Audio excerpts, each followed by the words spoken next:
So here's a quick video. As I said, I put the fan so it was underwater here in this wall. And here when it came back, it was all peeling over here. And so I peeled it off so I could dry thinking maybe it's scored or something, and then you could have a drywall. But then thinking how wet it is and what he said and what I know, thinking back to how long this is actually leaking, he needs to come in here or somebody and cut this open and treat the wall in there and get a better fan. This fan should be in the house on that flooring in there because this was leaking for 2 days.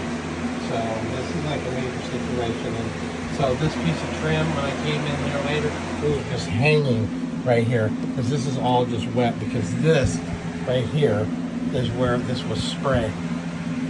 And that's where it was really peeling worse. So fortunately, it's not the most major thing for you, but it was a major thing for me. Hey, get out of here. Come on. No. So, oh my God, I gotta get to bed. So we're gonna leave this door open. I don't want you going in there. So, as far as this, I know what I'm doing here. I cut this piece out. I was wanting me to get in there. This can be just spliced back in there and 2 drywall screws, and it'll be even and painted. You won't even notice. And this, you probably don't even need to replace that because when that piece is in there, it'll be batted up to there, and you won't even see it anyway.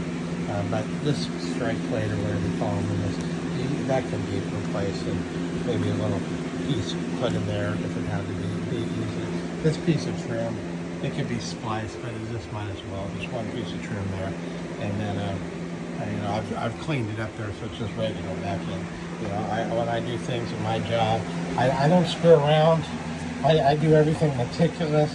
So when I see somebody's house, about to have major damage in which we're living in, I can see a month or so of remediation and drywall repair and everything. Besides the fact that there, so I had to take emergency action. I was not in physical condition to do that, and I really screwed myself. But I got to get in there and get water on that shoulder so I can try to get to bed because I can't miss work. I don't get compensated, and then I'm dead on the street literally. And this situation is very trying because I lost a huge job, one of the biggest jobs in a couple months, and a very pissed off customer. Doesn't even want to hear what I have to say. So, all right, leave that open. All right.